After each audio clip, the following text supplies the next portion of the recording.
दोस्तों, क्या आपके साथ कभी ऐसा हुआ है कि आपने अपने सेटअप का इंतजार करके और परफेक्ट एनालिसिस करने के बाद कोई ट्रेड लिया हो, फिर मार्केट आपका स्टॉप लॉस हिट करता है, उसके बाद मार्केट आपकी डायरेक्शन में चलता है, स्टॉप लॉस हिट हुआ, इसमें कोई प्रॉब्लम नहीं, लेकिन स्टॉप लॉस हिट करने के बाद मार्केट जब आपकी डायरेक्शन में जाता है तब बहुत ज्यादा बुरा लगता है। अगर आपके साथ भी बार बार ऐसा होता है तो ये वीडियो स्पेशली आपके लिए है। देखिए, स्मार्ट मनी और बिग प्लेयर्स जिनके पास बहुत ज्यादा अमाउंट होता है, वे लोग कई बार जानबूझकर रिटेलर ट्रेडर्स का स्टॉप लॉस हिट करवाते हैं, लेकिन उनको हम रोक नहीं सकते। हमारे कंट्रोल में जो होगा उसी को हम सही करने की कोशिश करेंगे। आज मैं आपको कुछ ऐसे पॉइंट्स बताऊंगा जिसकी हेल्प से आपका स्टॉप लॉस बहुत ही कम बार हिट हो। दोस्तों, मैं कोई जादू टिप्स के बारे में नहीं बताऊंगा कि आपका स्टॉप लॉस कभी हिट ही ना हो। हम कुछ कॉमन मिस्टेक्स देखेंगे जो हर एक बिगनर ट्रेडर करता है। First mistake, trade with only candlestick pattern. दोस्तों, जब आप कैंडलस्टिक पैटर्न सिखाते हैं तब आपने सुना होगा कि हैमर बनने के बाद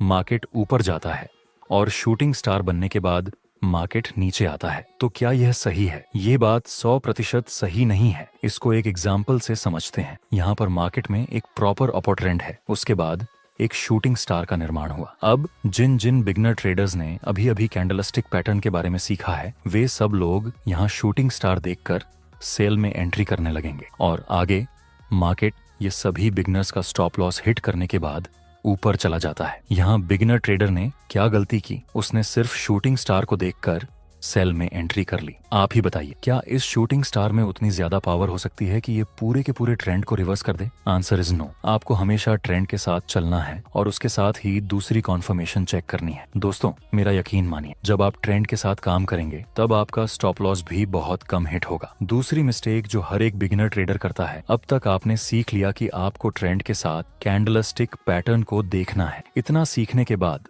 आप कुछ ऐसा कर सकते हैं कि यहाँ पर प्राइस हायर हाई और हायर लो के स्ट्रक्चर में ऊपर की तरफ मूव कर रहा है और उसके बाद हमें एक हैमर कैंडल की फॉर्मेशन मिली। साथ ही कॉन्फर्मेशन कैंडल भी यह ट्रेंड बुलिश है और हैमर कैंडल भी बुलिश का सिग्नल देती है। तो क्या ऐसी स्थिति में यहाँ पर बाय में एंट्री कर लेनी चाहिए? डेफिनेटली लोग यहाँ पर बाय करेंगे। देखते हैं आगे क्या होता है।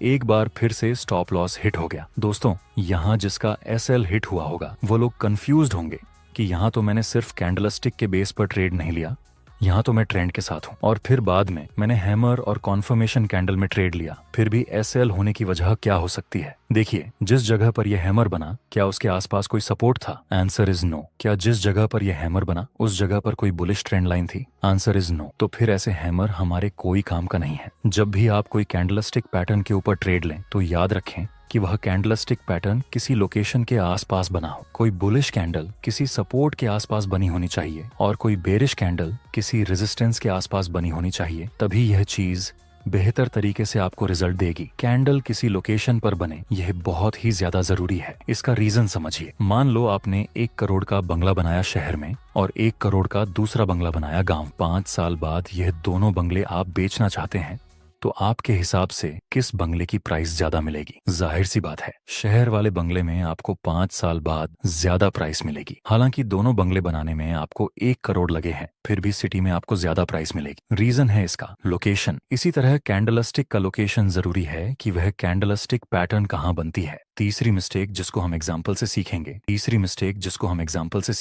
से नीचे आ चुका है और नीचे ये सपोर्ट भी है। यहाँ प्राइस ये सपोर्ट से 3 बार ऊपर भी जा चुका है। मतलब इस वक्त ये एक साइडवे मार्केट है। साइडवे मार्केट में हम ट्रेड नहीं कर सकते। हम वेट करेंगे कि या तो मार्केट इस रेजिस्टेंस को ब्रेक कर जाए या फिर यह सपोर्ट ब्रेक हो जाए। नेक्स्ट हम देखें तो प्राइस ने इस रेजिस्टेंस को ब्रेक कर दिया, लेकिन अभी हम इसमें एंट्री नहीं कर सकते। हम रिटेस्ट का वेट करेंगे। नेक्स्ट प्राइस रिटेस्ट के लिए भी आता है और बाद में एक हैमर और कंफर्मेशन कैंडल का निर्माण हुआ। अब हमें बाय में एंट्री कर लेनी चाहिए। नेक्स्ट हम देखें तो प्राइस ऊपर तो गया, लेकिन प्रॉफिट टारगेट हिट होने से पहले ही स्टॉप लॉस हिट हो गया। और उसके बाद क्या हुआ? स्टॉप लॉस हिट होने के बाद फिर से प्राइस ने ऊपर की तरफ मोमेंटम दिया और वहां हमारा प्रॉफिट टारगेट हिट हो गया। लेकिन अब क्या फायदा? हमारा एसएल तो कब का हिट हो गया है। दोस्तों, इसमें मिस्टेक ये है कि हमने प्रॉफिट टारगेट बहुत ही ज्यादा बड़ा रख दिया था दिखने में। ये मिस्टेक बहुत ही मामूली लगती है, लेकिन लोग ऐसी गलतियां बार बार करते हैं। अगर हम यहाँ तक का प्रॉफिट टारगेट रखते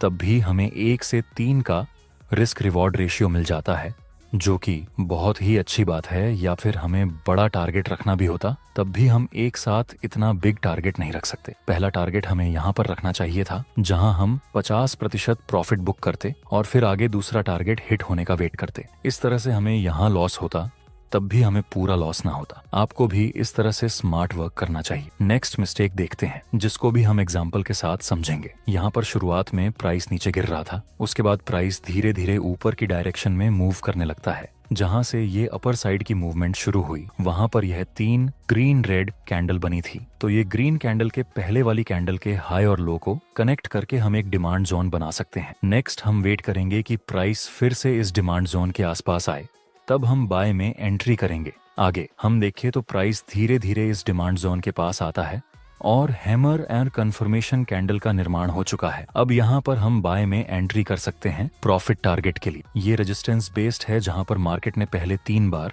रिएक्ट किया था और आगे दूसरी ही एक रेड कैंडल बनती है जिसकी विक से हमारा स्टॉप लॉस हिट हो गया है और इसके बाद हमारा प्रॉफिट टारगेट हिट हुआ। दोस्तों, यहाँ हमारी मिस्टेक ये थी कि हमने बहुत ही स्मॉल और टाइट एसएल रखा था। मैं बार बार बोलता हूँ, हमें कैंडल के लो से थोड़ा नीचे एसएल रखना चाहिए और ऐसा भी मत करना कि आप बहुत ही ज्यादा बड़ा एसएल रख डालो, बट एटलीस्ट टाइट एसएल तो नहीं होना चाहिए। नेक्स्ट हम देखें तो फिर से इसी डिमांड जोन के पास एक हैमर और कंफर्मेशन कैंडल का निर्माण हुआ। हम दूसरी बार बाय में एंट्री करेंगे। इस बार हम टाइट स्टॉप लॉस नहीं रखेंगे, हैमर के लो से थोड़ा नीचे स्टॉप लॉस रखेंगे और पहला प्रॉफिट टारगेट हम इस रेजिस्टेंस पर रखेंगे जहां पर हम 50% प्रॉफिट बुक कर लेंगे और बाकी के प्रॉफिट टारगेट को हम ट्रेल करेंगे। नेक्स्ट मिस्टेक है कि trade with FOMO and chasing the moment Como, missing out. इसका क्या मतलब होता है, आइए एग्जाम्पल से देखते हैं। जब मार्केट बहुत ज्यादा मोमेंटम के साथ मूव करता है और आपको ऐसी जगह पर कोई बड़े बड़े कैंडल दिखने लगे तो तुरंत आपके दिमाग में एक थॉट आएगा कि अब मार्केट बहुत ज्यादा नीचे गिर सकती है, कहीं यह ट्रेड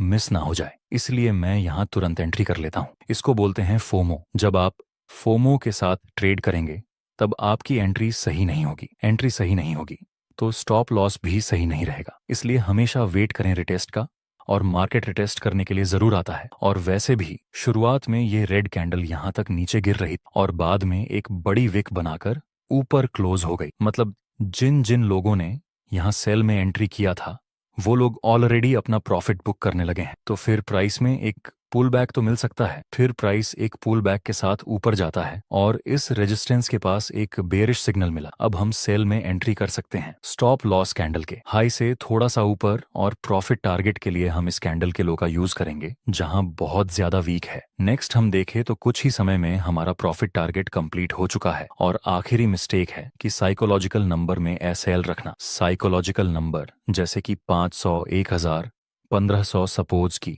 ये किसी XUJD कंपनी का चार्ट है और ये 500 का लेवल, तो हाई चांस है कि मार्केट इस साइकोलॉजिकल नंबर को एक बार टच करके ऊपर जाए। तो आपको ऐसी जगह से भी थोड़ा सा नीचे स्टॉप लॉस रखना चाहिए। आपको ऐसी जगह पर एसएल रखना है जहां तक मार्केट को आने में थोड़ा सा प्रेशर लगे, जैसे कि कोई सपोर्ट के नीचे, किसी रेजिस्टेंस के ऊपर। इस तरह दोस्तों और भी क्या क्या मिस्टेक हो सकती है एसएल को रखने में, वो आप अपने